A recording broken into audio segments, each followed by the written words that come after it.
सर्व शेतकरी मित्रांनो.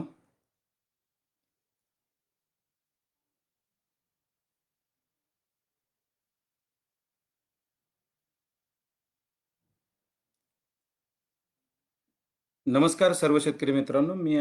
मी बिपिन चुरगे आपल्या सर्व शेतकरी बांधवांचं हार्दिक स्वागत करतो. अ, ओम गायत्री नर्सरी यांच्या पेजवरून मी सध्या लाईव्ह आहे आणि ओम गायत्रीचा प्रवास तुमच्या सर्वांना माहीत आहे. उगवापासून सुरू झाला होता.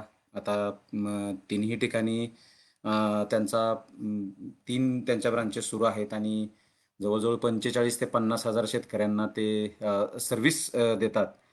आणि अतिशय सुंदर म्हणजे एक कुठल्याही पिकाची सुरुवात एक जोमदार रोपापासून सुरू होती आणि जितकं रोप चांगलं, एक सशक्त रोप फार सुंदर आपल्याला चांगल्या प्रकारे आपल्याला उत्पादन देऊ शकतं. तर त्याच्यामुळं रोपाचं अनन्यसाधारण महत्त्व आहे या गोष्टीमध्ये. आणि हे महत्त्व जर तुम्हाला सर्वांना जर जाणून घ्यायचं असेल, जाणलेलंच आहे सगळ्यांनी आपण की एखाद्या रोपाची सुरुवात किती चांगली होणं किती आवश्यक आहे ते. तर मित्रांनो, टोमॅटोबद्दल आपण आता सविस्तर चर्चा करणार आहोत. आज वेळ आहे आपल्याकडे आणि एक 40-45 मिनिटं मी तुमच्याशी सुसंवाद साधू इच्छितो. तर त्या दृष्टिकोनातून मला तुम्हाला एक सांगायचं होतं की या वर्षीचा थोडंसं प्रवासाबद्दल सांगायचं होतं की आता तुम्ही बघितलंच असेल सर्वांनी की थोड्याशा चांगल्या न्यूज येतात आहे. कोविडच्या सिच्युएशनवर जास्त पोहोचता येत नाहीये. नाहीतर माझ्या नाशिक जिल्ह्यामध्ये प्रत्येक ठिकाणी प्रत्येक कॉर्नरला मीटिंग होतात, त्यावेळी मी सगळं सांगत असतो.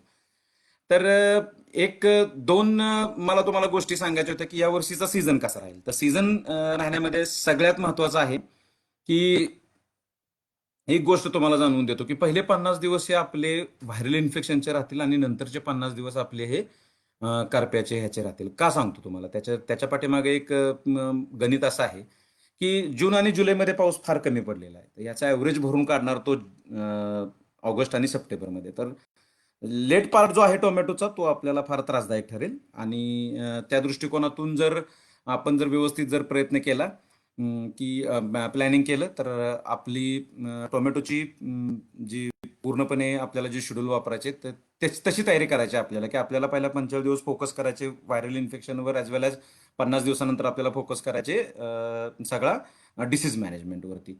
परंतु नीट लक्षात घेतलं ना तर आता कोणाला वेगळं असं काय सांगायला नको की व्हायरल इन्फेक्शन जर तुम्हाला जर कंट्रोल करायचं असेल तर झाडाची रेजिस्टन्स पॉवर अतिशय महत्वाची आहे मित्रांनो. आणि ही रेजिस्टन्स पॉवर मेंटेन करण्यासाठी आपल्याला शेड्यूल फार तगडं वापरावं लागणार आहे. तर त्याच्याबद्दल सुद्धा मी उहापोह करणार आहे. तर आपण सगळ्यात पहिल्यांदा न्यूट्रिशन मॅनेजमेंट बघणार आहोत आणि त्याच्यानंतर आपण डिसीज मॅनेजमेंट पाहणार आहोत.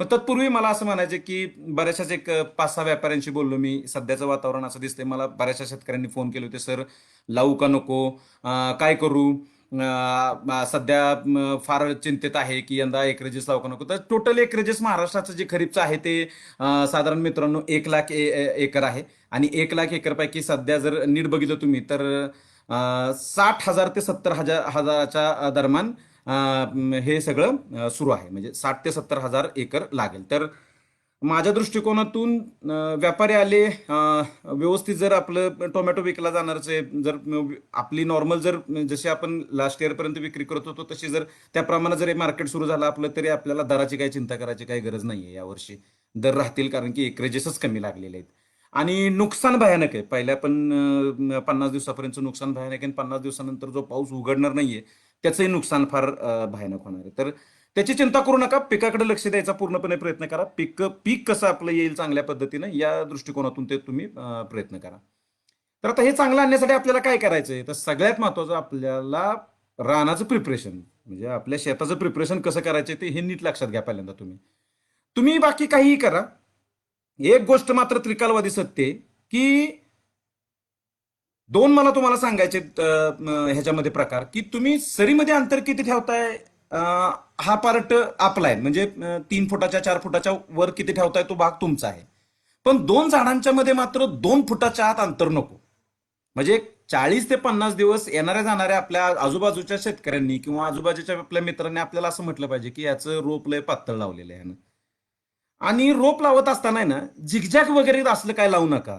कारण की काय होतंय तुम्हाला सांगतो मी, तुम्ही झिगझॅग लावताय ना तर एका साईडला जे झाड वाढायला पाहिजे ना ते झाड वाढत नाहीये नंतर. ते झाड तुम्ही झिगझॅग लावल्यावर एका साईडला वाढतंय असं तुम्हाला असं वाटतंय तुम्हाला. पण जर वाढायचं असेल ना, तर दोन गोष्टी मला तुम्हाला सांगायच्या आहेत की झाड तुम्हाला वाढवायचं असेल तर मध्ये लावणं लय गरजेचं आहे. एका साईडने 1 फूट आणि एका साईडने 1 फूट हे गरजेचं आहे.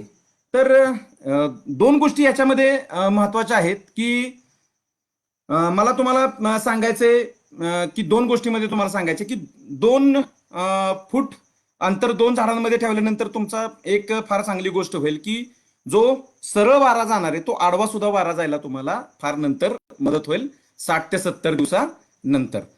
आपण काळजी कुठली करतोय की 60 ते 70 दिवसानंतर आपल्याला एक गोष्ट 100% समजायला पाहिजे आपल्याला की एक गोष्ट आपल्याला कळाली पाहिजे की ज्यावेळी आपण खाली बसतो त्यावेळी आपल्याला भरपूर ह्युमिडिटी लक्षात येते मित्रांनो. आणि ही ह्युमिडिटी त्यावेळी झाड जर ते अर्ध ह्युमिडिटी आणि अर्ध जर ह्याच्यात राहत असेल तर फार वाईट सिच्युएशन होती झाडाची आणि त्याच्यावरचे रोग कधी कंट्रोल होणार नाहीत. तर बरेचसेच मला मित्र सुद्धा फोन करतात की सर गेरवा कंट्रोल होत नाही, गेरवा कंट्रोल होत नाही. गेरवा हा एक त्याचाच प्रकार आहे. तर तुम्हाला दोन दृष्टिकोनातून मला सांगायचे की गेरवा जर तुम्हाला कंट्रोल करायचा असेल तर खेळते हवा, पान ड्राय होणं लय गरजेचं आहे कुठल्याही वातावरणामध्ये. आणि जर तुम्ही नीट बघितलं आता तर एक गोष्ट मला तुम्हाला सुचवायची आहे की या सगळ्या सिच्युएशन मध्ये जर हवा जर खेळती नाही राहिली आपल्याकडून तर मात्र प्रॉब्लेम होतील. तर माझं एकच सांगणं आहे की लागण करत असताना नेहमी तुम्ही 3 फूट 4 फूट सरींमध्ये अंतर ठेवा, पण झाडामध्ये मात्र 2 फूट अंतर ठेवा. कारण की 40-45व्या दिवशी बरीचशीच लोक मला कागद उचलून दाखवतात की साहेब बघा माझी मुळी आता किती चांगली वाढली आहे. पण मी त्याच्याकडे अशाच नजरेनं बघत असतो की यार याला हे का कळत नाही की ह्याची मुळी बाहेरपर्यंत आली आणि आता ती थांबली आहे आणि आता ती झाड इकडे पसरणार नाही. झाड जितकं खाली वाढलेलं असतं झाड तसंच आडवं वरही पसरलेलं असतं. तर एक सिंपल गोष्ट आहे मित्रांनो की झाड जर तुम्हाला व्यवस्थित वाढवायचं असेल आणि प्रॉब्लेम असा होतो तुम्ही जवळजवळ झाडं लावल्यानंतर आहे ना 55-50 दिवसानंतर आहे ना क्लोज स्पेसिंग असल्यामुळे ते झाड सरळ वाढतं. मग कोण टिल्ट मारण, कोण लेवसिन मारण, मग 0050 मार असं करण्यापेक्षा झाडाला आडवं वाढू देत मित्रांनो. आडवं जर तुम्ही झाडाला वाढवून दिलं ना तर झाडाची उंची सुद्धा मेंटेन राहील आणि तुम्हाला इतरत्र दुसरं काहीही करायला लागणार नाही. तर 2 फुटाचं अंतर, सरीतलं अंतर तुम्ही 3-4 फुटापर्यंत ठेवू शकता आरामात. काही काही लोक 6 फूट ठेवतात, ते 7 फूट ठेवतात, ते दॅट इज ओके. परंतु 4x2 वर जरी तुम्ही अंतर ठेवलं तरी सुद्धा 5 ते 6 हजार झाडं आरामात बसतात. एका झाडानं तुम्हाला उत्पादन जरी द्यायचं ठरलं, एक झाड जरी तुमचं 7-8 किलोचं जरी निघालं, साधारण 100 फुलांचं एक झाड असतं, अगदी 7-8 फुलं जरी टिकली त्याची आणि एक फळ जरी 100 ग्रॅमचं जरी पकडलं तुम्ही आणि अगदी 7-8 किलोचं जरी तुमचं एक झाड झालं तरी 6-7-42 40-50 टन उत्पादन सहज येतं झाडामध्ये आणि आलं पाहिजे असं माझं मत आहे. तर झाडांची संख्या जास्त लावली म्हणजे उत्पादन जास्त येतं असा काय प्रकार नाहीये. उलट झाडांची जास्त संख्या लावल्यानंतर खरीपमध्ये स्पेशली मला नुकसानच फार दिसलेलं आहे रादर दॅन मला त्याच्यात फायदा जाणवलेला नाहीये.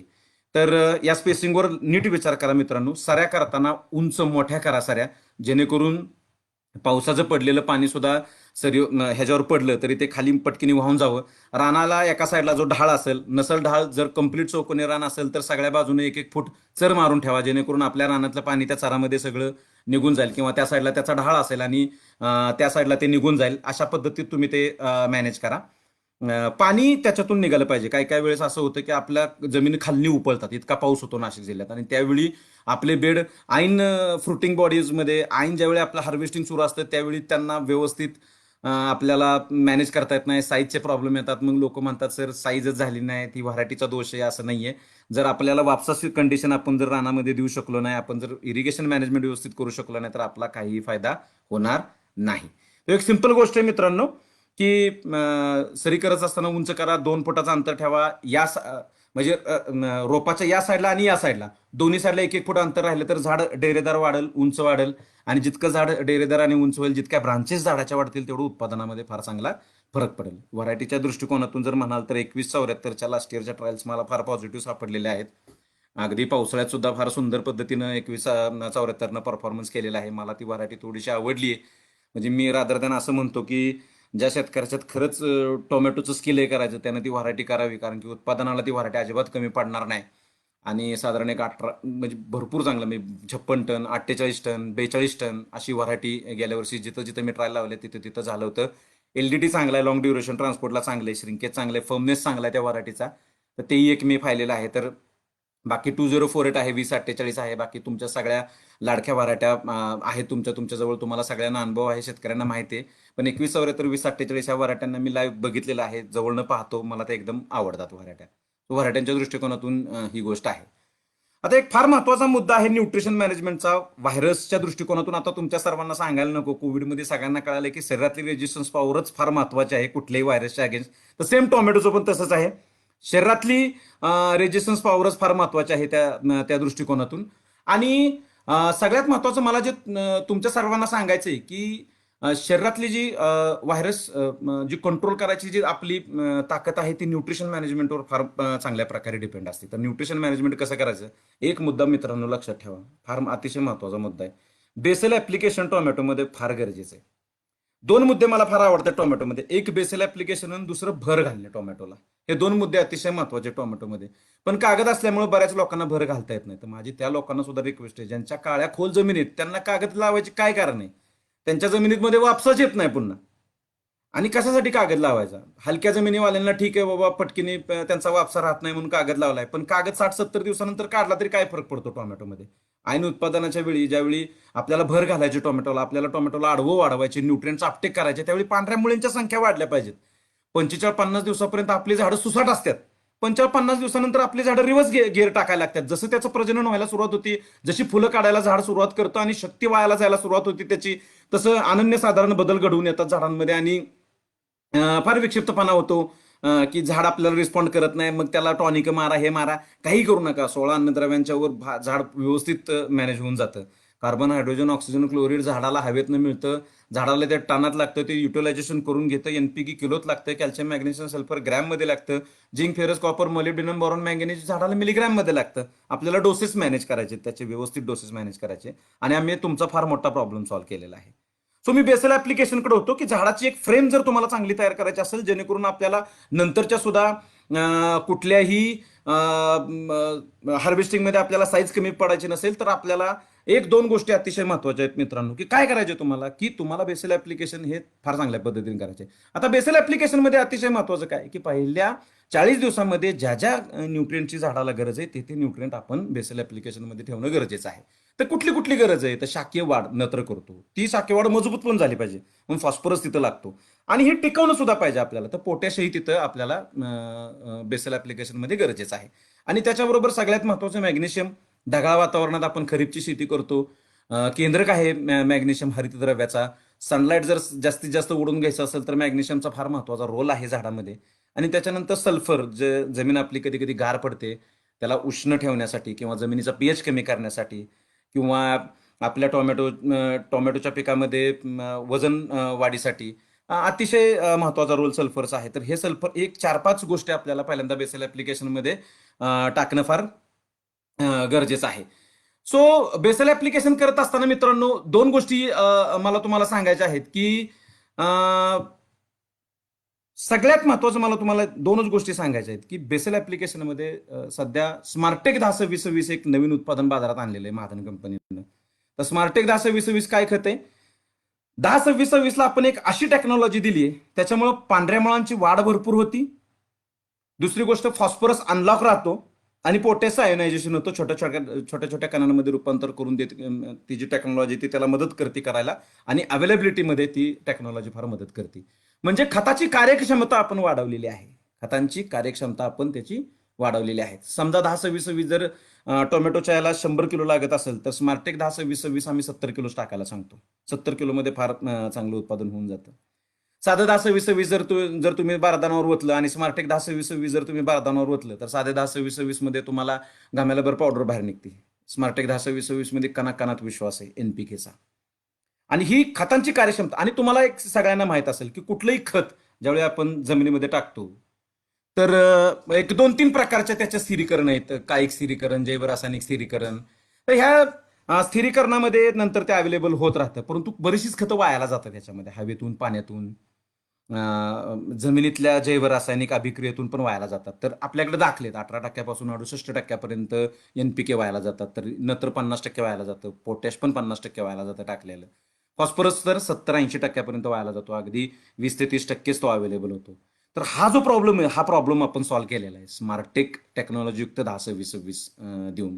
तर स्मार्टेक 10-26-26 चा डोस आपल्याला एकरी 70 किलो वापरायचा आहे. त्याच्याबरोबर बेनसल्फ सुपरफास्ट टेक्नॉलॉजी आपण आता आणलेली आहे. तर तुम्ही म्हणाल सुपरफास्ट काय आहे भाऊ?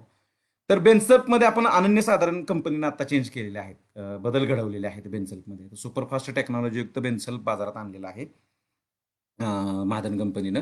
तर आता ते टाकल्यानंतर तुम्हाला 7-8 दिवसामध्ये पूर्णपणे त्याची डिसइंटिग्रेशनची प्रोसेस आहे, डिसइंटिग्रेशनची जी प्रोसेस आहे जमिनीमध्ये जाऊन काम करायची जी पद्धत आहे ती आम्ही फास्ट केलेली आहे.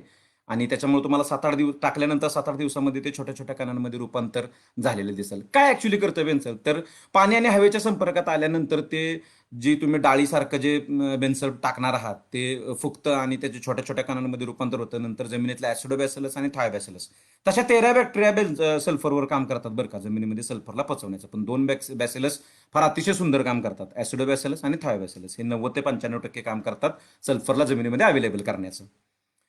सो ऍसिडोबॅसिलस हे सल्फ्युरिक ऍसिडची निर्मितीमध्ये फार मदत केली जातं. थायोबॅसिलस त्यातला सल्फेट काढून झाडाला अवेलेबल करून देतात. परंतु सल्फ्युरिक ऍसिड ही जी थोड्या वेळावर करता जी ही जमिनीमध्ये नॅचरल सल्फ्युरिक ऍसिड जे तयार होतं सल्फर पासून, त्याच्यामुळे जमिनीचा पीएच फार कमी होतो, मातीच्या कणाला चिकटलेल्या क्षारांचं विघटन जास्त होतं. तर ऍक्च्युली सल्फरची जर रेकमेंडेशन जर करायचं म्हटलं तर चुनखडी किती आहे तुमच्या शेतामध्ये? 5% असेल तर त्याचा डोस 30 किलो आहे. समजा 7 ते 10 टक्क्यापर्यंत असेल तर 50 किलोपर्यंत तुम्ही वापरू शकता, आणि 10च्या वर असेल तर 60-70 किलो प्रति एकर तुम्ही वापरू शकता, डिपेंड अपॉन तुमच्या रानामध्ये चुनखडी किती आहे. परंतु एक नॉर्मल डोस साधारण एक मध्यम जमिनीचा आपण 20 किलो पकडलेला आहे. आणि मॅग्नेशियम सल्फेट मी नेहमी कुठल्याही माझ्या मीटिंगमध्ये सांगतो, क्रिस्टलाइन फॉर्म्युलेशन मधलं वापरा, साखरेच्या स्वरूपातलं मॅग्नेशियम सल्फेट वापरा. त्याचे रिझल्ट फार चांगले येतात, किंवा त्याचे रिझल्ट तुम्हाला झाडामध्ये मॅग्नेशियमच्या लेवल तुम्हाला फार चांगल्या वाढलेल्या दिसतील. सो सिंपल गोष्ट आहे मित्रांनो, आपला बेसल ऍप्लिकेशनचा डोस हा स्मार्टेक 10-26-26 70 किलो, बेन्सल्फ सुपरफास्ट 20 किलो आणि मॅग्नेशियम सल्फेट 20 किलो असा आपला बेसल डोस राहील. याच्या पलीकडे काय मॅक्रोन्युट्रिएंट वगैरे काय टाकत राहू नका, काही गरज नाहीये. तुम्हाला एक असा प्रोडक्ट आम्ही यावर्षी देणार आहोत जे ऐकून तुम्हाला खरंच बरं वाटेल. तर tomato special all in one अशी एक ग्रेड काढलेली आहे महादननं. याच्या गेल्या 2 वर्षात भरपूर ट्रायल घेतलेले आहेत मी नाशिक जिल्ह्यामध्ये. तर संजय निगळ तिकडे ट्रायल घेतलेली आहे मी. आणि दुसरी गोष्ट मला तुम्हाला सांगायची म्हटली तर हस्ते तुम्हाला किंवा आपल्या वडनेर आहे, कारसूळ आहे. तर या भागात मी 5-6 प्लॉट घेतले होते, 2 वर्ष झालं ट्रायल घेतोय. अतिशय सुंदर रिझल्ट आहेत. तिथंच नाही, आळेफाट्याला, बारामतीला, सोलापूरला मी सगळीकडे ट्रायल लावल्यात, उन्हाळी पावसाळी सगळ्या ट्रायल मी करून बघितलेल्या आहेत. सो टोमॅटो स्पेशलमध्ये एनपीके, मॅग्नेशियम सल्फर आणि बाकीची मायक्रोन्युट्रिएंट सगळे आपण टाकलेले आहेत. परंतु ही टाकताना काय विचार केलेला आहे? विचार असा आपण केलेला आहे याच्यामध्ये की मित्रांनो, इतकं म्हणजे सगळ्या सॉइलचं टेस्टिंग, लीफ अनालिसिस करून कुठल्या स्टेजला किती किती न्यूट्रिएंट लागत असतील, तर अशा पद्धतीत आपण एक मस्त कॉम्बी ग्रेड तुम्हाला दिलेले आहे. हे सगळे न्यूट्रिएंट आहेत त्याच्यामध्ये. आणि त्याचे डोस पण एकदम सिंपल आहेत. तर लावल्यानंतर टोमॅटो 10व्या दिवशी 5 किलो, 20व्या दिवशी 5 किलो आणि 30, 40 आणि 50व्या दिवशी 10-10 किलोचे 3 डोस, असा पहिल्या 50 दिवसात 40 किलोचे डोसेस आहेत. कुठल्याही मायक्रोन्युट्रिएंटची वर फवारणी करायची गरज नाहीये. बाकीचे कुठलीही ग्रेड टाकायची, 12-61, 0-32, 19-19 काहीच टाकायचं नाही. 17-14-9 प्लस टीई असं त्या पोत्यावर आपण लिहिलेलं आहे. तर टीई म्हणजे बाकीचे सगळे न्यूट्रिएंट त्याच्यात ऍड आहेत. आणि ह्याचं तुम्ही बघू शकता, पहिल्या 2 डोस टाकल्यानंतरच तुम्हाला झाडाची गती लक्षात येईल की झाड किती चांगल्या पद्धतीने स्वतःला एस्टॅब्लिश करतंय. आणि नंतरचे 3 डोस टाकल्यानंतर जर खरोखर 2 फूट अंतर असेल तुमच्या 2 झाडांमध्ये, तर त्या झाडाचा इतका डेरेदार प्रवास सुरू होतो, तुम्हाला तिथंच गॅरंटी येते की हे झाड फार चांगल्या पद्धतीने आपल्याला हार्वेस्टिंग करून देईल. सो प्लांट एस्टॅब्लिशमेंटसाठी जी ग्रेड काढलेली आहे, tomato special all in one grade आहे ती महादनची. आता नाशिकमध्ये सगळ्या दुकानांमध्ये आम्ही अवेलेबल करून दिली आहे. स्पेशली बोरा कृषी सेवा केंद्र पिंपळगाव, वडाळी भुई सूर्यवंशी मध्ये आहे, नाशिक लोकलला सरस्वतीमध्ये आहे. तर या दिंडोरीला ती वणीला आहे, तर स्वामी समर्थमध्ये आहे दिंडोरीला, वर्धमान मध्ये आहे. तर ह्या सगळीकडे आहे. कोणाला काय जर आणखीन प्रॉब्लेम आला ग्रेडच्या अवेलेबिलिटीचा तर संपर्क करावा, माझ्याशी करा, आमच्या कुठल्याही एम्प्लॉयशी करा, ओम गायत्री नर्सरीशी करा, तेही तुम्हाला गाईड करतील त्याच्या बाबतीत. तर सो टोमॅटो स्पेशल अतिशय सुंदर ग्रेड आणलेले आहे आणि सिंपल आहे न्यूट्रिशन मॅनेजमेंट. बघा, आपण बेसल डोस टाकला त्याच्यानंतर टोमॅटो स्पेशल ग्रेड वापरली, बाकी काहीही वापरण्याची गरज नाही तुम्हाला. नो मायक्रोन्युट्रिएंट, नो सेकंडरी, काहीच वापरायचं नाही पहिले 50 दिवस. तेवढीच ग्रेड दर 10 दिवसानं जर तुम्ही टाकली, पहिले 2 डोस 5-5 किलोचे, नंतर 10-10 किलोचे 3 डोस टाका आणि रिझल्ट बघा तुम्ही. रिझल्ट बघा. रिझल्ट बघायच्या आत डोक्यामध्ये काहीतरी वेगळा प्रकाश पाडून घेऊ नका, हे होईल का, असं तसं होईल का. कारण की मी 2 वर्ष ट्रायल घेऊन जोपर्यंत मी त्याच्यात सक्षम होत नाही आणि मला जोपर्यंत कळत नाही की हे चांगलं आहे शेतकऱ्याच्या दृष्टिकोनातून, तोपर्यंत काय लॉन्च करत नाही. हा माझा वैयक्तिक, मला असं वाटतं की आपल्याला कोणी वाईट नाही बोललं पाहिजे आणि त्याचा फायदा झाला पाहिजे. सो 50 दिवसापर्यंत तुमची काळजी मिटवून टाकलेली आहे आम्ही. जरूर वापर करा तुम्ही या ग्रेडचा. 50 दिवसानंतर 60-70-80 दिवशी 0-34 कॅल्शियम नायट्रेटचे एकाच दुसरे 2 डोस, 0-34चे 1-2-3 डोस, म्हणजे 10-10 किलोचे 60-70 आणि 80 दिवशी, आणि 90 आणि 100 दिवशी 0-0-50चे 2 डोस. मायक्रोन्युट्रिएंट तुम्हाला शक्यतो ही ग्रेड वापरल्यानंतर नंतर तुम्हाला मायक्रोन्युट्रिएंटची स्प्रेची गरज लागणार नाही. पण एखाद्या ठिकाणी जास्तच वाहून गेलं, लिच आउट होऊन गेलं, तर एखादा स्प्रे तुम्ही जरूर करू शकता एखाद्या मायक्रोन्युट्रिएंटचा, पण गरज लागणार नाही असं माझं स्ट्रॉंग म्हणणं आहे. सो 2 गोष्टी अतिशय महत्वाच्या मला तुम्हाला सांगायच्या होत्या की प्लांट एस्टॅब्लिशमेंट मध्ये 1-2 गोष्टी मला तुम्हाला सांगून द्यायच्या होत्या की प्लांट एस्टॅब्लिशमेंट मध्ये सगळ्यात महत्वाचा आहे की आपला बेसल ऍप्लिकेशनचा डोस, आणि सगळ्यात महत्वाचं आहे की बेसल ऍप्लिकेशनच्या डोस नंतर पहिल्या 50 दिवसातली टोमॅटो स्पेशलची ऑल इन वनची तुम्हाला जी प्लांट एस्टॅब्लिश करून देणारी त्या ग्रेडची एक माहिती मला द्यायची होती महत्वाची. नंतर 0-34 आणि 0-0-50ची 3 ऍप्लिकेशन आणि 2 ऍप्लिकेशन 0-0-50ची करा. आपलं शेड्यूल परफेक्ट होऊन जाईल. Nutrition management finish. हे न्यूट्रिशन मॅनेजमेंटचं शेड्यूल केल्यानंतर मी तुम्हाला लिहून प्रॉमिस करतो, मी तुम्हाला व्हायरसवर प्रॉब्लेम येणार नाहीत. कारण की झाड जर सक्षम असेल ना तर व्हायरसवर प्रॉब्लेम येणार नाहीत. पण व्हायरस मॅनेजमेंट पण तितकेच महत्वाचे. असं काही नाही की खतं टाकली की तुमचं काम झालेलं आहे ना. वातावरण चेंज होतं, कधी पांढऱ्या माशांचा अटॅक वाढतो, कधी थ्रिप्सचा अटॅक वाढतो. आणि एक फार जबरदस्त कन्फ्युजन आहे आपल्यामध्ये टोमॅटोमध्ये. बरीच लोक असे सांगतात की तिरंगा होतो, तिरंगा होतो, तिरंगा होतो. पण तिरंगा आता 2 प्रकारचा झालेला आहे. एक डिस्कलरेशन ऑफ फ्रूट आणि एक पांढरे चट्टे येतात तुमच्या टोमॅटोवर. तर पांढरे चट्टे येतात, तुम्ही त्याला जुन्या काळात तिरंगा म्हणत होता तोपर्यंत ठीक होतं, तेही व्हायरल इन्फेक्शनच होतं. पांढऱ्या माशापासून त्याचा प्रसार व्हायचा. पण डिस्कलरेशन ऑफ फ्रूट जे आहे ना, ही कम्प्लीट, जे फळांना जो कलर येत नाहीये किंवा फळांना जो डेव्हलप व्हायचा कलर, तशीच ग्रे कलरची राहतात आहे, तशीच ती पिवळ्या कलरची राहतात आहे. तर ह्याला कारण आहे आपलं पहिलं 50 ते 60 दिवसाचं मॅनेजमेंट न्यूट्रिशनचं. नुसतंच 12 किंवा 0-34 देऊन आतापर्यंत आपण करून आलेलो. पण सगळ्या प्रकारचे न्यूट्रिएंट जर पहिल्यापासून झाडाला मिळत राहिली तर त्याचा काय चेंज होतो, हा डिस्कलरेशन ऑफ फ्रूटचा प्रॉब्लेम तुमचा सॉल्व्ह होऊन जाईल. मी सांगितलेल्या ग्रेडमध्ये, टोमॅटो स्पेशल वगैरे ह्या ग्रेडमध्ये पूर्णपणे सॉल्व्ह होऊन जाईल तुमचा. आता दुसरा मुद्दा मला तुम्हाला असा सांगायचा होता की याच्यामध्ये अतिशय महत्वाची एक गोष्ट मला तुम्हाला समजून सांगायची की व्हायरस मॅनेजमेंटसाठी ना एक फंडा देतो तुम्हाला. एक लय सिंपल फंडा आहे आपला, एक साधा फंडा आहे. व्हॉल्यूम फ्लेक्सीचं 10व्या दिवशी ड्रेंचिंग करा. त्याच्यानंतर 2 आलिका, 15व्या आणि 20व्या दिवशी 2 आलिकाचे स्प्रे मारा. 200 लिटरला 100 मिली लगातार 2 आलिका मारा. त्याच्यानंतर 2 बेनेविया घ्या तुम्ही, जे त्यांचं रेकमेंडेशन पण आहे कंपनीचं, आणि त्याच्यानंतर 2 वेळा पेगासस मारा. तर साधारण 1 ड्रेंचिंग आणि 6 स्प्रे, 2 आलिका, 2 बेनेविया आणि 2 पेगासस, असं जर तुमचे स्प्रे झाले, मी प्रॉमिस करतो तुम्हाला कसल्याही प्रकारची कीड तुम्हाला त्रास देणार नाही. याला एकच कंडिशन आहे माझी, स्प्रे करत असताना मित्रांनो केमिकल जड असतं पाण्यापेक्षा, पटकीने ते वगळून येतं खाली.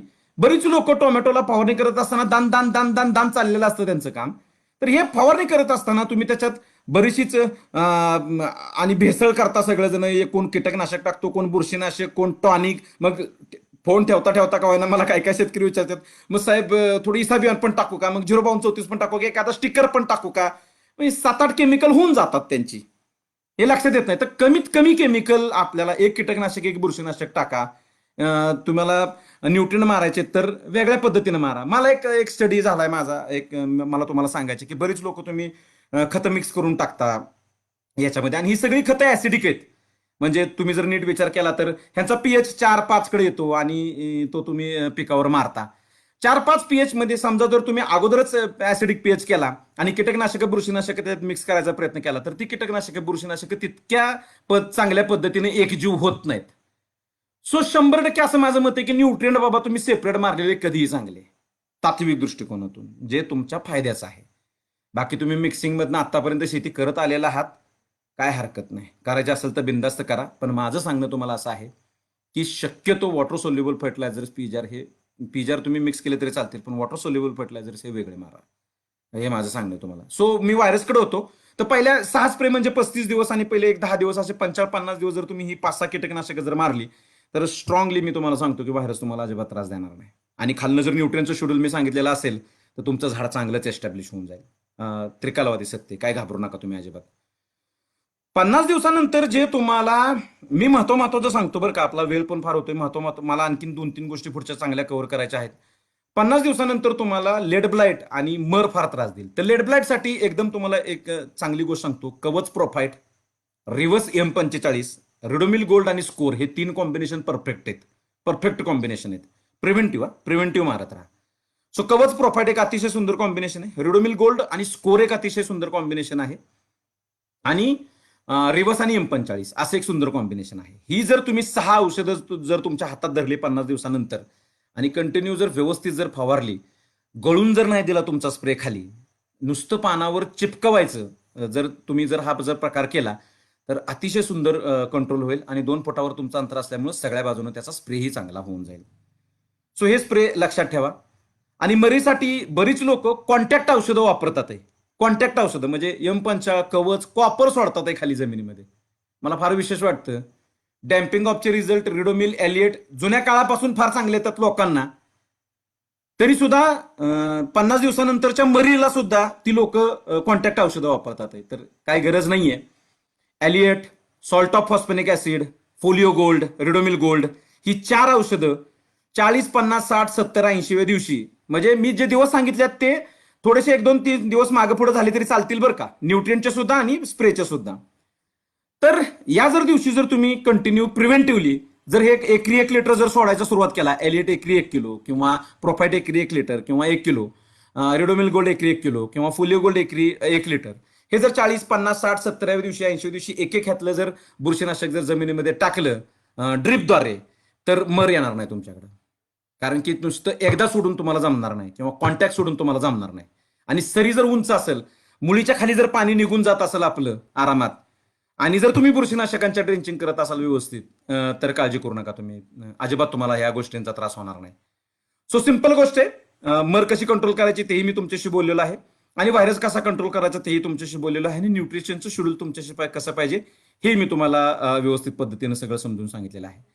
याच्यानंतर ग्रे वॉल हा नाशिकमध्ये फार जबरदस्त आहे. म्हणजे फळ आतल्या बाजूनं काळं पडतं आणि लोक काळं पडायला लागल्यानंतर भरपूर प्रयत्न करायला सुरुवात करतात की काय करू साहेब, काय करू, कॅल्शियम कमी पडलं का. मग कॅल्शियम नायट्रेट पण त्यावेळी त्याला टाकता येत नाही, पावसाचे दिवस असतात. तर मित्रांनो, जाणून घ्या हा ग्रे वॉल नक्की आहे काय. ही फिजिओलॉजिकल डिसऑर्डर आहे. फिजिओलॉजिकल डिसऑर्डर म्हणजे काय की हे टोमॅटोमध्ये जर 8-9 दिवस कंटिन्यू पाऊस पडला आणि ह्याच्यात व्हरायटीला पण दोष द्यायला सुरुवात करतात लोक की ह्या व्हरायटीला लय, त्या व्हरायटीला लय. ज्या व्हरायटीला पाला जास्त आहे, ज्या व्हरायटीचा लाग जास्त आहे, ज्या व्हरायटीला फुलं जास्त लागलेली आहेत, ऑब्व्हियसली तिची रेजिस्टन्स पॉवर कमी असणार आहे, तिला ती जास्त लागणार आहे. तर असं काय समजू नका. कुठल्याही व्हरायटीची प्रॅक्टिस फार महत्वाची असते. जशी द्राक्षामध्ये आहे ना, सोनाकाची प्रॅक्टिस वेगळी, सुपरची प्रॅक्टिस वेगळी, थॉम्सनची प्रॅक्टिस वेगळी, नानासाहेबची प्रॅक्टिस वेगळी, जम्बोची प्रॅक्टिस वेगळी, गणेशची प्रॅक्टिस वेगळी. पण ती तुम्हाला कळाली आहे की ह्या पिकाला हँडल कसं करायचं. तसंच आहे व्हरायट्यांचं सुद्धा. एकदा आपल्याला कळलं की व्हरायटीची ही प्रॅक्टिस आहे, तर हे लक्षात येऊन जातं. म्हणून मी सल्ले देतो की लगातार 1-2-3 वर्ष एकच व्हरायटी कर. जरा 2 तरी वर्ष एक व्हरायटी कर, कारण की गेल्या वर्षी तिला त्या व्हरायटीची खोड तुला माहीत झालेली असते.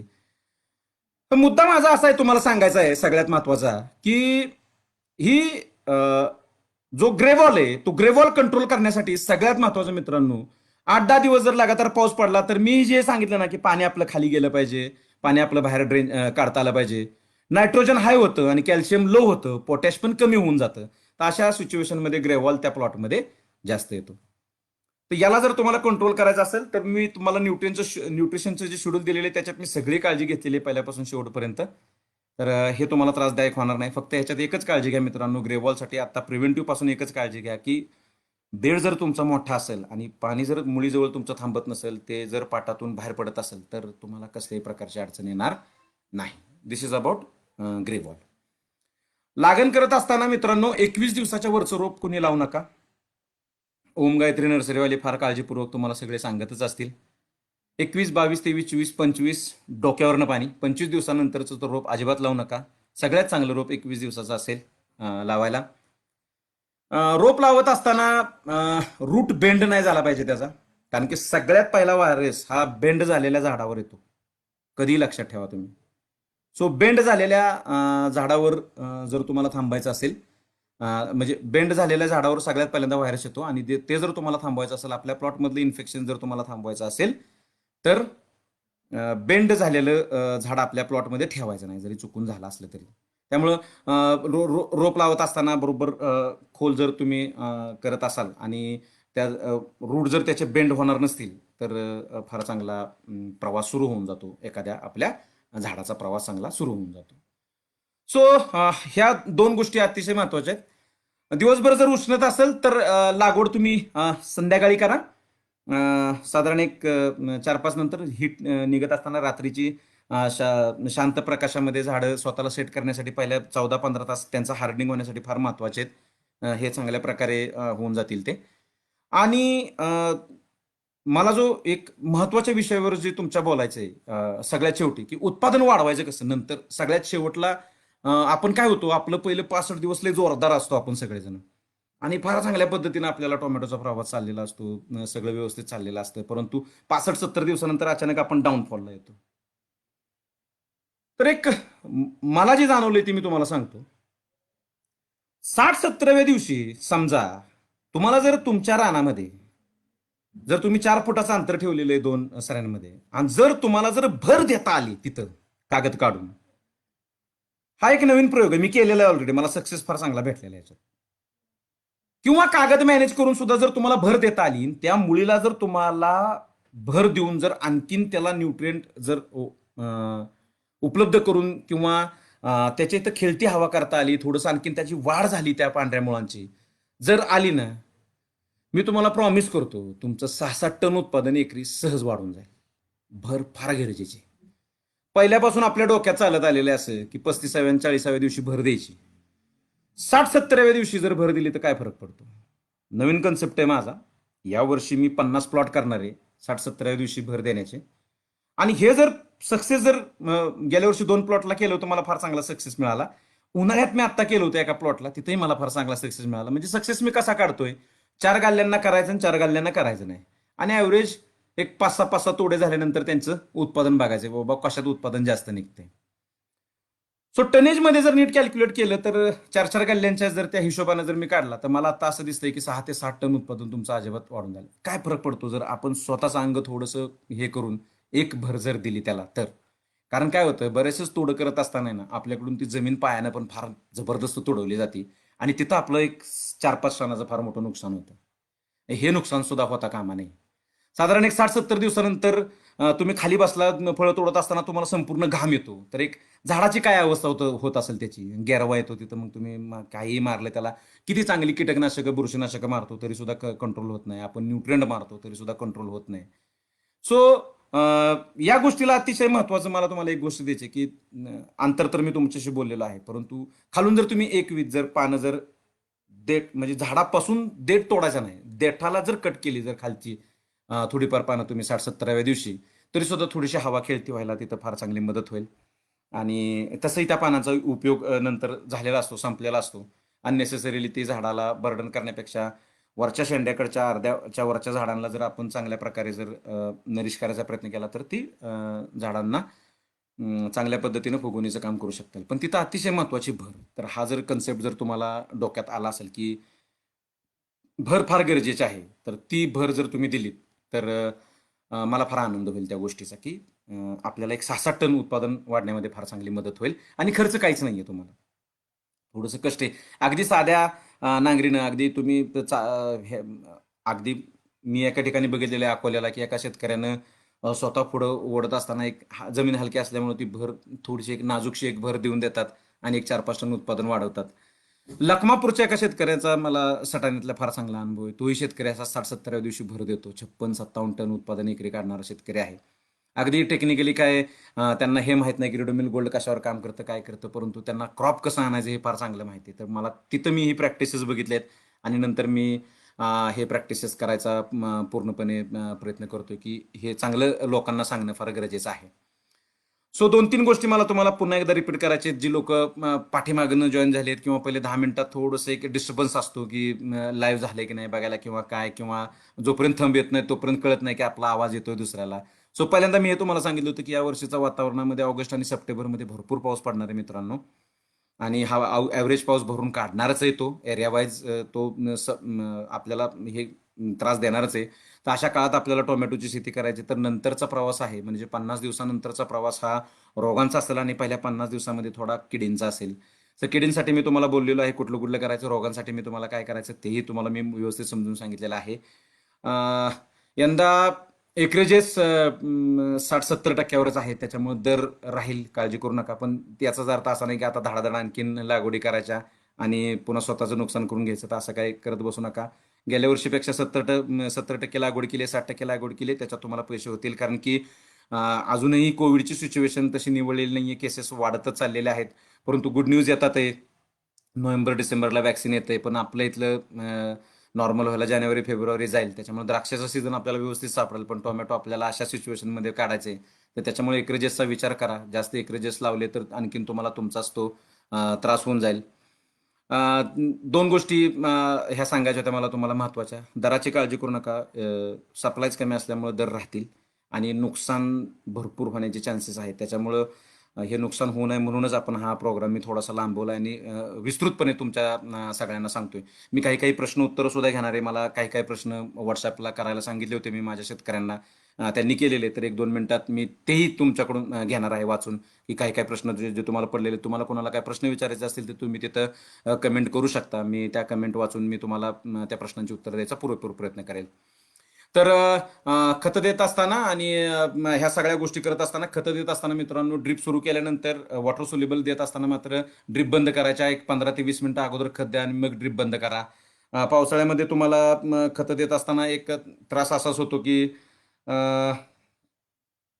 हां. तर एक प्रश्न असा पहिला आलेला आहे, की सध्याच्या वातावरणामध्ये झाडाची हाईट जास्त वाढत असून फुटवा कमी दिसत आहे. तर फुटवा वाढवण्यासाठी मार्गदर्शन करावे. चेतन भवर या शेतकऱ्यांनी हा प्रश्न विचारलेला आहे. त्याच्यानंतर संजय शिंदेंनी एक प्रश्न विचारला आहे, सर ए-पी-एलमध्ये सर ए-पी-एलमध्ये लागवड करण्यासाठी टोमॅटोची कोणती जात चांगली आहे, जेणेकरून जादा पावसात क्रॅकिंग गेले नाही पाहिजे? ओके, तेही मी तुम्हाला बोललेलो आहे. आणि करप्यासाठी काही रामबाण औषध सांगा. सीड प्रॉब्लेम असतो का सर? बरं ठीक आहे. तर बरं प्रकाश गुंजाळ यांनी हा प्रश्न विचारला होता. तर मला एक तुमचे प्रश्न समजले, की सध्या झाडाची जास्त हाईट वाढत आहे आणि फुटवा कमी दिसत आहे. तर मी तुम्हाला टोमॅटो स्पेशल ग्रेडबद्दल बोललो. बॅलन्स न्यूट्रिशन ज्यावेळी जाईल त्यावेळी फुटव्यांची संख्या फार चांगल्या पद्धतीने येईल. सध्या नत्र जास्त झालेल्या आहे झाडामध्ये आणि बाकीचे कंटेंट तितक्या प्रमाणात झाडाकडून उचलले जात नाहीयेत. त्याच्यामुळे पाहिजे असा तो त्याला फुटवा येत नाहीये. सो टोमॅटो स्पेशल ग्रेडचा जरूर वापर करा. दुसरी गोष्ट मी स्पेसिंग बद्दल बोललो होतो, ती जर चूक असेल तुमची, त्याच्यात काय तुम्हाला करेक्ट करता येत असेल, एखाद्या झाडामधलं काढून जर काय तुम्हाला करता येत असेल तर करून बघा तुम्ही. तेही तुमच्या फार चांगलं फायद्याचं ठरेल. आणि अननेसेसरीली मी तुम्हाला सल्ला देणार नाही की टिल्ट मारल्यानंतर झाडाची उंची थांबती आणि लिओसिन मारल्यानंतर ते हे कारण की आहे ना, जे तुम्ही केलेले ते 3-4 दिवसानंतर ते त्याच्या डबल स्पीडनं पण निघून जातं. तात्पुरतं एक 60-70व्या दिवशी तुम्ही हे प्रयोग केलं तर परवडतं. परंतु आता सध्या मी तुम्हाला एकच चांगला सल्ला देईल, की फुटव्यासाठी टोमॅटो स्पेशल ग्रेडचा वापर जरूर करा. 100% तुमच्या फुटव्यांमध्ये फार चांगली तुम्हाला ग्रोथ दिसून येईल. व्हरायटीबद्दल बोललो मी तुमच्याशी. व्हरायटीचा प्रश्न विचारला होता. 2174 आणि 2048 मला पावसाळ्या दृष्टिकोनातून चांगल्या वाटतात. ह्या पावसाळ्यासाठीच काढलेल्या व्हरायटी आहेत. बऱ्याच आपल्या नाशिक जिल्ह्यामध्ये नवीन व्हरायटी आली की ती उन्हाळी आहे का कुठली काय कळत नाही आपल्याला, काय नाही. आपण धडाधड लावतो. अधिकार आहे तुमचा विचारण्याचा कंपनीला की ही पावसाळ्यात तुम्ही ट्रायल घेतली आहे का, पावसाळ्यासाठी आहे का, त्याच्यावर लिहिलंय का बघा. आणि पावसाळी ह्या 2 व्हरायटी तर मला कन्फर्म माहिती आहे, तर ह्याचं क्रॅकिंग होणार नाही किती पाऊस पडला तरी. हे शुअर शॉट, कारण की हे पावसाळ्यासाठी शोधून काढलेल्या व्हरायटी आहेत. करप्यासाठी एक रामबाण औषध सांगा म्हटले तो. ओके, मी तुमच्याशी एक 2-3 कॉम्बिनेशनवर बोललो, पण एक सिंपल फंड आहे. करप्यासाठी मला तुम्हाला सांगायचं आहे, तो ब्ल्यू कॉपर स्ट्रेप्टोसायक्लिनचा एक स्प्रे, 3 दिवसानंतर पुन्हा एक कॉपरचा एक स्प्रे आणि 3 दिवसानंतर पुन्हा एक ब्ल्यू कॉपर स्ट्रेप्टोचा एक स्प्रे. हे जर तिरकूड जर तुम्ही जर लावलं आपल्या पिकामध्ये, 3 स्प्रे जर हे बसले तुमचे 4-4 दिवसाच्या अंतरानं, तर बऱ्यापैकी करपा कंट्रोल होईल. करप्यासाठी मी तुम्हाला बोललोय, खेळती हवा असणं लय गरजेचं आहे. मी सगळ्याच रोगांसाठी ते प्रामाणिकपणे आहे. परंतु हे 3 स्प्रे जर झाले ब्ल्यू कॉपर शेप्टो 4 दिवसानं पुन्हा ब्ल्यू कॉपर, 4 दिवसानं पुन्हा ब्ल्यू कॉपर शेप्टो. तर बऱ्यापैकी. आणि बऱ्याच लोकांना असं वाटतं की स्ट्रेप्टोसायक्लिन झाडाची गती म्हणजे थोडंसं शॉक देतं वगैरे. ठीक आहे, अँटीबायोटिक थोडेसे शॉक देतात, नाही असं नाहीये. पण सगळ्यात महत्वाचं तुम्हाला मी सांगतो की अँटी शॉक देण्यापेक्षा सुद्धा जर बेसल ऍप्लिकेशन असेल आणि टोमॅटो स्पेशल ग्रेडचं ऍप्लिकेशन असेल तर तो शॉक बसणार नाही. ट्रीटमेंटसाठी आपल्याला काही काही गोष्टी महत्वाच्या आहेत त्या कराव्या लागतील. हे करप्यासाठी आहे. करप्यासाठी एक दुसरे कॉम्बिनेशन फार सुंदर आहे माझं, कॉपर आणि स्कोर. हे पण कॉम्बिनेशन फार चांगलं आहे. तर हे मधल्या कॉपरमध्ये म्हणजे ब्ल्यू कॉपर स्टेप्टो, पुन्हा कॉपर आणि स्कोर, आणि पुन्हा ब्ल्यू कॉपर आणि स्टेप्टो, असे जर 3 स्प्रे जर आपले गेले तर चांगलं होऊन जाऊ शकतं. अचानक जर मोड बदलायचा झाला तर कुमान आणि 05234 हा सुद्धा फार चांगला स्प्रे आहे त्याच्यामध्ये. तर कुमानेल 200ला 500, 05234, महादन 05234 200ला 500 जर तुम्ही घेतलं तर तोही एखादा राऊंड तुम्ही काढू शकता. आणि कॉपर जास्त मारल्यामुळे काळजी करू नका, काय होणार नाही. कॉपर कॉन्टॅक्ट आहे, 8-9 ठिकाणी बुरशीला मारतं, त्यामुळे बुरशीला कळत नाही रेजिस्टन्स कुठे डेव्हलप करावा, है ना. याचा अर्थ असा नाही बोर्ड जाऊन मारावा काहीतरी पानावर, है ना. कॉपर ऑक्झिक्लोराइड्स मारा, स्वच्छ आहे, सुंदर आहे. हा, किंवा हायड्रॉक्साईड जरी तुम्ही मारलं तरी चालेल, काय अडचण नाहीये. कारण की कॉपर ऑक्झिक्लोराइड सुद्धा 2 दिवसांना हायड्रॉक्साईड मध्येच कन्वर्ट होतं. हा. सो हा एक 3 प्रश्न विचारले होते. आणखीन काही प्रश्न आलेले आहेत मित्रांनो माझ्याकडे. मला is there any requirement of soil micros to enhance the plant growth, soil health. तर 1389 व्हरायटी लावली आहे, काय हरकत नाही ना. 22 दिवस झालेत, काही हरकत नाहीये. 1389 बेस्ट व्हरायटी, माझी आवडती व्हरायटी आहे. थोडंसं 1389च घेऊन आपण थोडंसं पुढे आलेलो आहे. मध्ये 2048 आणि नंतर 2174 अशा व्हरायटी काढल्यात. पण 1389 वर सुद्धा माझा तेवढा जीव आहे, आजही मला आठवतंय. 1389 आपण एक माणूस 1389 नंबर असणारा बुलेट घेऊन चालला होता आणि मी त्याला गाडी आडवी लावून त्याला विचारलं की बाबा ही 1389, म्हणला साहेब ह्या प्लॉटमुळे माझं घर जगलेलं आहे म्हटला. आणि ही व्हरायटी ओझरखेडचा माणूस होता तो मुलगा म्हटला की ही व्हरायटी कधीच सोडणार नाही. किती चांगल्या व्हरायटी होत्यात साहेब, 2 गल्ल्या तरी मी ह्या व्हरायटीच्या करणारच कायम, जोपर्यंत ही व्हरायटी अस्तित्वात आहे तोपर्यंत. So very good. या ठिकाणी मला तुम्हाला सांगायचं होतं की 1389 तुमचा प्रॉब्लेम जे तुम्ही सांगितलेलं आहे की 1389, हो, काय हरकत नाही. 22 दिवस झालेत, काय हरकत नाही. मायक्रोज बद्दल मला राजेश जाधव यांनी प्रश्न विचारलेला आहे की मायक्रोज बद्दल काय मत आहे. माझं फार सिंपल म्हणणं आहे की सकाळीच एक विषय झाला होता सॉइल हेल्थ मॅनेज करायसाठी. काय हरकत नाही, मायक्रो करतात, त्याचा काय मुद्दा नाहीये. बरीच लोक 05234 आणि याच्याबरोबर टाकतात ती. मला तुम्हाला एक गोष्ट सांगायची होती. सरळ खतं जी असतात आपली, सरळ खतं, त्यांना जमिनीमध्ये गेल्यानंतर जमिनीतल्या, जसं सल्फरवर मी तुम्हाला बोललो ऍसिडोबॅसिलस आणि थायोबॅसिलस काम करून त्याला अवेलेबल करतं, तसंच नत्राला पण अवेलेबल करणारे बॅक्टेरिया आहेत, फॉस्फरसला पण अवेलेबल करणारे बॅक्टेरिया आहेत, पोटॅशला सुद्धा अवेलेबल करणारे बॅक्टेरिया आहेत. ह्या बॅक्टेरिया त्यांच्यावर प्रक्रिया करतात आणि त्या पद्धतीनं तिथं त्यांना अवेलेबल करतात. म्हणजे मिक्स आपण जे बेसल ऍप्लिकेशनची डोस वापरतो. या उलट वॉटर सोल्युबल जी खतं आहेत ते रेडीमेड फूड आहे, टाकल्या टाकल्या ते अवेलेबल होतात, त्यांना काही गरज नाहीये की त्यांच्यावर कुणी ऍक्शन केली पाहिजे. म्हणजे थोडक्यात चिपळूणकर सरांनी जे उदाहरण दिलेलं होतं, जे मला तुम्हाला सगळ्यांना सांगायचं होतं की काय आहे याच्यामध्ये विशेष महत्वाचं, की हे रेडीमेड फूड आहे. याच्यामध्ये हॉटेलमध्ये जाणं, जेवणाची ऑर्डर करणं, बिल देणं आणि निघून येणं, तर ह्याला काही गरज नाही याच्यावर करणं. पण त्यांचा जो प्रश्न आहे की मायक्रो ऑर्गॅनिझमचं सॉइल एनहान्सिंगसाठी महत्व आहे का, आहे, विशेष नाही. मायक्रो ऑर्गॅनिझम शिवाय खतच अवेलेबल होऊ शकत नाहीत, जी बेसलमध्ये टाकलेली किंवा जी स्थिर झालेली आहेत. पण वॉटर सोल्युबल आपण जे टाकतोय ते रेडी अवेलेबल होतात, त्यामुळे त्याच्यात मिक्स करून टाकू नका किंवा त्याच्यासाठी त्या बुरशा तुम्ही वापरू नका, त्याची काही गरज नाहीये, ते रेडीमेड फूड आहे. याच्यानंतर आणखीन एक प्रश्न आलाय, फळमाशीचा जास्त प्रॉब्लेम येतोय. मित्रांनो, मी एक 6-7 कीटकनाशकांचं शेड्यूल दिलेलं आहे. अजिबात त्रास देणार नाही तुम्हाला फळमाशी, त्याच्यामुळे काळजी करू नका तुम्ही त्याची. हा, is there any chemical to grow profuse root, हा एक प्रश्न विचारलाय राजेश जाधवांनी. अतिशय महादन शाईन किंवा महादन राईज ही 2 केमिकल अतिशय सुंदर आहेत रूट सिस्टम प्रोफ्यूज करण्यासाठी. तसं जर बघायला गेलं नीट तर फॉस्फरस जो आहे, जो तुम्ही बेसलमध्ये टाकलेला आहे, आणि सल्फर ही पांढऱ्या मुळांची वाढ करणारी 2 जबरदस्त शिलेदार आहेत जमिनीमध्ये. आणि त्याच्यानंतर एक सगळ्यात शेवटी लास्ट बट नॉट लिस्ट, इसाबियॉन अतिशय सुंदर रूट सिस्टम डेव्हलप करू शकतं. परंतु जमिनीमध्ये फॉस्फरस आणि सल्फर असणं लय गरजेचं आहे. त्यावेळी तिथं पांढऱ्या मुळांची निर्मिती फार चांगल्या पद्धतीने होती. नॅचरल बघा तुम्ही, जूनचा पाऊस पडल्यानंतर आहे ना, आपोआप पांढरी मुळं तुम्हाला जास्त वाढलेली दिसतात. तर एकदा मुळांना पाणी भेटलं की तिथला फॉस्फरस आणि पोटॅश अवेलेबल व्हायला सुरुवात झाली की आपोआप पांढऱ्या मुळांची वाढ फार चांगल्या पद्धतीनं होती. याच्यानंतर आणखीन एक प्रश्न घेतो. फुटवा कमी दिसतोय झाडांचा. ऑब्व्हियसली मी तुम्हाला बोललो पहिल्या 50 दिवसात तुम्हाला उष्णतेचा फार त्रास होणार आहे. So that is the thing. मला तुम्हाला पहिल्यापासून तेच सांगायचं होतं की मी तुम्हाला जे पहिल्यापासून समजवण्याचा प्रयत्न करतोय ना की येस तुम्हाला फुटवा कमी जाणवणार आहे यावर्षी. म्हणून त्यासाठीच मी तुम्हाला बेसल ऍप्लिकेशन ऍज वेल एज टोमॅटो स्पेशल 17-14-9+T ही जी ग्रेड आहे ती वापरायला सांगतोय. फार सुंदर फुटवे होतील तुमचे. झाडाची तुमची एस्टॅब्लिशमेंट चांगली होईल जर टप्प्याटप्प्यानं तुम्ही ह्याला करत गेलात तर.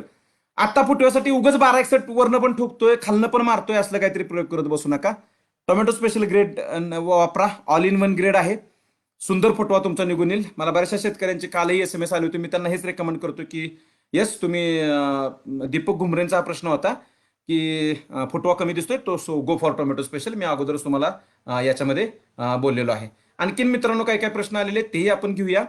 कॅल्शियम कुठल्या स्वरूपात द्यावे आणि कधी द्यावे? कॅल्शियम नायट्रेट बेस्ट फंड आहे. मुवेबल नाहीये हे जमिनीमध्ये दिल्यानंतर आणि वरून जरी तुम्ही स्प्रे केले तरी चालतील कॅल्शियम नायट्रेटचे. कॅल्शियम नायट्रेट शक्यतो झाडांना फुलं लागल्यानंतर एक 4-5 दिवसानंतर आहेत ना राईट स्टेज आहे कॅल्शियम द्यायची. तिथपासून झाडाला कॅल्शियमची जास्त गरज लागते. फुलं कुठेतरी लागायला सुरुवात झाली साधारण 50-55 दिवस झाले आपले की खाली एक कॅल्शियम नायट्रेटचा जरी तुम्ही एकरी 6 ते 8 किलोच्या दरम्यान आणि वरती एक कॅल्शियम नायट्रेटचे 1-2-3 स्प्रे दिले. कॅल्शियम इसेन्स आलेला आहे त्याचे जरी 1-2 स्प्रे जरी दिले तरी काय हरकत नाही. पण खालून देणं गरजेचं आहेच नो डाऊट. जरी कारण की आपल्या इथं वापसा कंडिशन येते त्यावेळी त्यांचा फार चांगला अपटेक होतो. परंतु पावसाळ्याच्या सिच्युएशनला वरून जरी तुमचे 2-4 स्प्रे जरी झाले प्रत्येक फुटव्याला तरी चालेल. म्हणजे टोमॅटोचे फ्लश लक्षात घ्या. पहिला जो त्याचा फ्लश येतो 45 ते 55 दिवसाच्या दरम्यान तो साधारण एक 60 ते 70 फ्लावरचा येतो. नंतर एक 10-20 फ्लावरचा येतो. नंतर शेवटी एक 10 फ्लावरचा येतो. सो पहिल्या 60-70ला जर ते बेसल ऍप्लिकेशन आपलं परफेक्ट बसलं नंतर त्याला जर स्प्रे गेले तर आपला बॅलन्स चांगला होऊन जाईल. सो या दोन्ही पद्धतीने तुम्ही करू शकता. आणखीन 1-2 प्रश्न घेऊया आपण. टोमॅटोमध्ये तणनाशक वापरावे का नाही विदाऊट पेपर? विदाऊट पेपर असेल तर जरूर वापरा. टोमॅटोमध्ये तणनाशक भरपूर आहेत तुम्हाला सांगायची काही गरज नाहीये. युपीएलनं पण एक लॉन्च केलेला आहे. ग्रॅमॉक्सोन आहे. हुड लावून मारलं तरी चालेल काही प्रॉब्लेम नाही. कॉन्टॅक्ट असल्यामुळे जमिनीवर त्याचे दोष नाहीयेत. वापरलं तरी चालेल. आणि 10-26-26 खत ड्रिपनं दिल्यास फार चांगला प्रश्न विचारला. अतिशय सुंदर. संदीप मोरेंनी हा प्रश्न विचारला. थँक्यू संदीप. मी सांगता सांगता विसरलो होतो. एक मित्रांनो कधी लक्षात घ्या कुठलंही बेसल ऍप्लिकेशन म्हणजे बेसल ऍप्लिकेशनचं खत 50 किलोचं कुठलंही खत हे कधीच ड्रिपमधनं सोडायचं नाही. त्याच्यात इम्प्युरिटीज असतात. त्या मुळाच्या तिथं जाऊन बसल्यानंतर त्या पहिल्यांदा तुम्हाला 2 दिवस मजा वाटेल नंतर फार त्रास होतो. वॉटर सोल्युबल खतं जी प्युअर करून दिलेली आहे तुम्हाला तीच तुम्ही ड्रिपमधनं वापरा. एवढंच जर सोपं असतं ना मित्रांनो तर बेसल ऍप्लिकेशनचे छोटे छोटे पुढे केले असते आम्ही आणि 1-1 किलोमध्ये तुम्हाला दिले असते. काय गरज आहे आम्हाला 12 एक्सिटन 0.34 मध्ये इतकं पैसे घालून इतकं महागडं विकायला? तुम्हाला 1200-1500 रुपये 50 किलोत मिळतं. 25 किलोची गोण 3000च्या आसपास आहेत सगळ्या खतांच्या. का गरज आहे त्याची? कारण खरंच कधी ह्याचा असला अभद्र प्रयोग करू नका जे टेक्नॉलॉजीच्या विरोधात आहे. मी एका खताच्या कंपनीत काम करतो. 12 वर्ष मी एका पेस्टिसाइडच्या कंपनीत काम केलेलं आहे.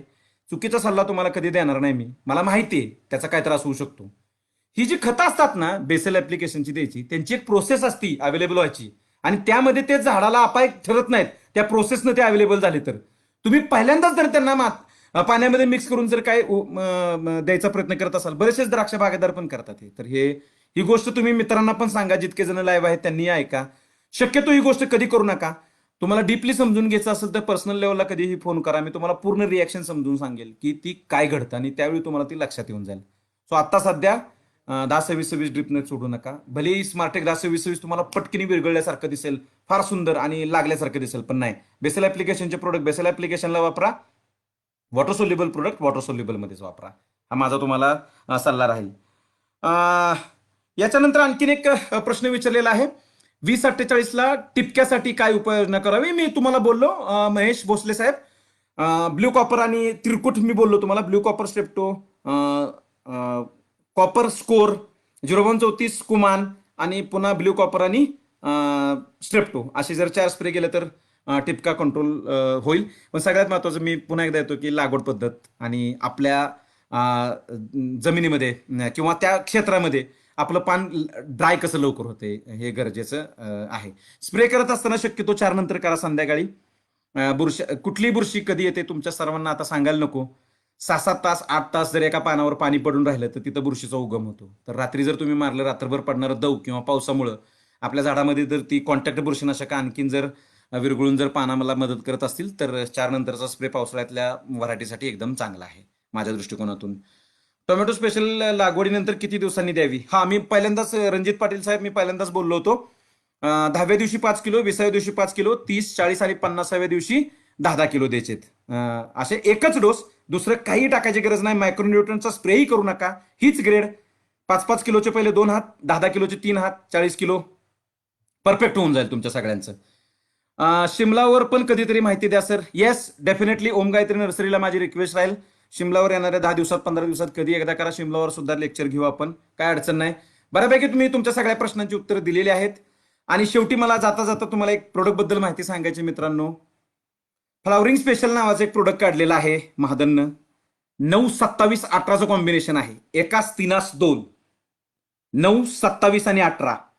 मॅग्नेशियम आणि सल्फर आहे आणि zinc, ferrous, copper, molybdenum, boron, manganese असे सगळ्या प्रकारचे मायक्रोन्यूट्रिएंट आहेत त्याच्यात. फ्लावरिंग स्पेशल नाव आहे त्या प्रोडक्टचं, महादन फ्लावरिंग स्पेशल.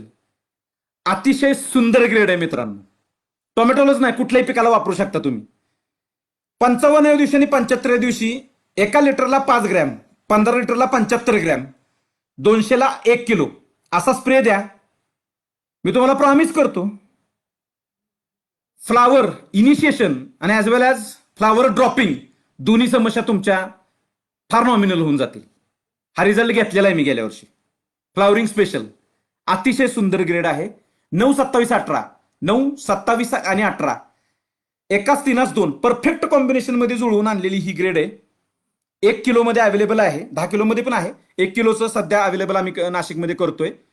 फ्लावर येण्याच्या अगोदर फ्लावरिंग स्पेशल ग्रेड वापरा, तुम्हाला फार चांगला फायदा होईल. 9-27-18 कॉम्बिनेशन आहे. बाकीचे सगळे मायक्रोन्यूट्रिएंट आणि सगळे त्याच्यात दुय्यम अन्नद्रव्य आहेत. अशी कुठलीच ग्रेड मार्केटमध्ये अवेलेबल नसेल.